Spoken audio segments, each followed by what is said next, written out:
Cimentos. Agora é a hora do nosso quadro Espaço Saúde.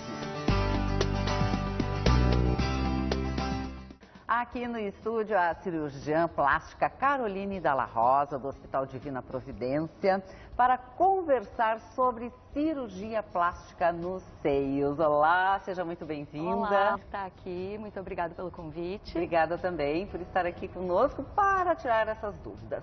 Cirurgia plástica no seio. São 3 tipos. Quais são? Aumento da mama, né, com prótese, cirurgia de redução da mama ou apenas o levantamento da mama, que pode ser com ou sem prótese, né, que é a mastopexia. A redução, alguma técnica nova? Como é que se dá? Porque geralmente é um corte maior, fica cicatriz. Como é que é? Ainda é assim?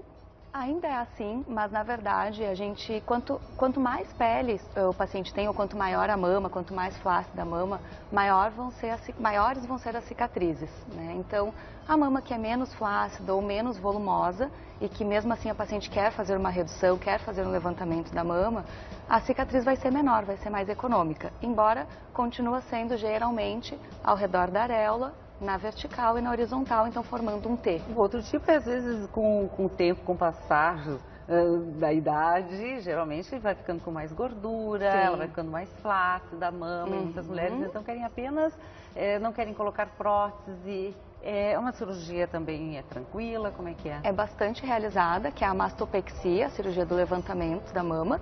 Na maior parte dos casos a gente acaba utilizando prótese, porque dá um contorno mais bonito para a mama. Mas tem algumas pacientes que não querem realmente colocar prótese, querem apenas levantar e deixar um volume menor. Aí é possível fazer sem a prótese também. Na maioria dos casos é possível fazer essa opção. Alguns casos que realmente não tem conteúdo na mama mais, é basicamente pele, gordura, aí é muito difícil levantar e que ela fique bonita sem colocar prótese. A glândula, ela vai diminuindo com o passar do tempo, vai atrofiando? Vai havendo uma transformação da característica da mama. Quando nós somos mais jovens, a mama é formada mais por glândula, que é um material mais denso, do que por gordura. Conforme nós vamos envelhecendo, vai sendo substituída, essa glândula vai sendo substituída por gordura. E é por isso que a mama vai ficando mais flácida com o passar do tempo. Em relação a colocar gordura e não prótese, qual é a orientação? A gordura, quando a gente coloca na mama, a gente tem que colocar ela de uma forma agrupada. Então ela tem um risco de que não chegue a circulação de forma suficiente no meio dessa gordura e ela pode acabar necrosando, que é morrendo por falta de circulação, que seria uma necrose da gordura. Então é uma complicação séria, é um dos motivos pelos quais a gente não utiliza mais essa técnica. E também outra questão é que deixa o aspecto da mama mais flácido do que a prótese.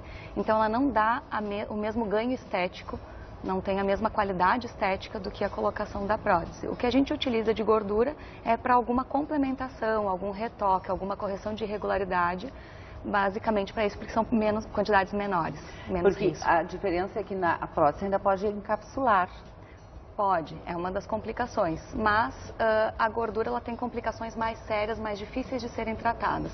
Então a prótese, se tiver algum encapsulamento, algum endurecimento do invólucro que envolve a prótese, que o nosso organismo fabrica, nós podemos trocar a prótese, trocar o local da prótese por cima do músculo, colocar embaixo do músculo, então tem outras formas para a gente corrigir. Agora, a prótese é a mais procurada e tem diferenças, às vezes assim, isso tem a ver com o formato do seio da mulher, por exemplo, ela não tem o formato gota, mas ela quer botar uma gota para ficar com o formato gota. É possível isso? Sim, na maior parte das vezes a gente acaba utilizando a prótese tradicional, uma prótese mais redondinha e que, sendo colocada num volume coerente para o tórax da paciente, utilizando a técnica de colocação que fique bem, seja subglandular ou submuscular, né, abaixo da glândula ou abaixo do músculo, dá para dar um contorno discreto também e não ficar uma mama tão chamativa, mesmo com a prótese redonda, que é a que a gente mais utiliza. Alguns raros casos é que a gente usa a prótese de formato em gota para algumas pacientes muito específicas que realmente não querem marcar a mama. E, por exemplo, a técnica, como é que é feito então essa escolha? A técnica para colocação pode ser as incisões, os cortes, né? Pode ser no sulco abaixo da mama ou ao redor da areola, né? Na parte inferior da areola, na verdade em meia lua, ou pela axila. Aí vai da escolha do cirurgião ou de combinar com o cirurgião. Tem até pelo umbigo, não tem? Tem também, mas essa é muito pouco utilizada, não é... E qual é a diferença, quais são os riscos, por que isso é a experiência do cirurgião é que vai levar também em Também, conta? a experiência do cirurgião, a qual ele mais se sente confortável para utilizar, mas também tem algumas que facilitam, conforme a técnica utilizada do local onde a gente vai colocar a prótese, se é abaixo da glândula ou se é abaixo do músculo, às vezes facilita com uma incisão ou com outra. Não tem assim, a gente não pode considerar essa é melhor do que aquela? Não, porque cada paciente é única, né? Então, tem a opção pessoal mesmo de cada cirurgião que tem um hábito ou que acredita que aquela cicatriz vai ficar mais escondida, né? Seja embaixo da mama ou seja na areola, aí vai a opção de cada cirurgião mesmo. Cada um faz a sua. E quando é acima ou abaixo do músculo? Qual é a opção? Por que a opção ou acima ou abaixo do músculo?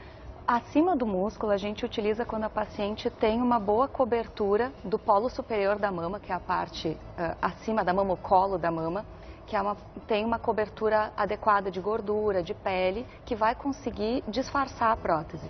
Se for muito fina essa cobertura, aí nós temos que colocar abaixo do músculo para poder dar um contorno mais harmônico. Senão, a paciente que tem só pele, vai ficar a prótese muito marcada e a prótese às vezes acaba aparecendo alguma irregularidade, inclusive, que é o que a gente chama de rippling, pode acontecer, né, nesses casos. E a recuperação é da mesma forma? É um pouquinho mais chatinha, mais trabalhosa embaixo do músculo, porque é mexido em outras estruturas, né? A gente mexe na musculatura. E tem mais algum risco daí? Não, por risco não. Só vai ser um pouquinho mais trabalhosa a recuperação em relação à dor. Aí tem que usar mais medicações analgésicas, né? Mais medicações para dor. Qual é o tempo de recuperação? Então, a paciente vai ficar um mês sem movimentar muito os braços. Então, com o movimento dos braços um pouco mais restritos, que não pode levantar o cotovelo em relação ao tórax, né? A partir de 30 dias, a paciente já pode movimentar normalmente os braços, só não pode ainda fazer esforços, não pode carregar peso. Então, não pode fazer musculação, não pode ir no mercado e fazer um monte de compras, precisa de ajuda. Porque aí pode romper, Pode deslocar a prótese, porque nós fazemos como se fosse uma casinha para que essa prótese seja colocada. E essa casinha ainda está muito jovem, né? Como se o cimento não secou ainda ali. Então, a prótese pode se deslocar se houver algum movimento mais brusco dos braços e pode até fazer também hematoma, né? Aumenta um pouquinho o risco de sangramento. Tem algum risco depois no futuro? Quem, por exemplo, procura uma colocação de prótese lá pelos seus 18, 20 anos? Hoje em dia, a prótese ela não tem que ser trocada. Mas, ela pode ficar pro resto da vida, bota aos 20 até os 80? Pode ficar, porque não tem uma obrigação de trocar. O que não quer dizer que nunca vai precisar ser trocada. São coisas diferentes, então, né? Tem que manter um cuidado de exames para que... Exatamente. Né? Se houver alguma complicação da prótese, aí pode ser que precise ser trocada, mas não tem mais uma obrigatoriedade de troca, não tem mais. Muito obrigada pela Eu entrevista. Eu que agradeço. Obrigada. Até mais.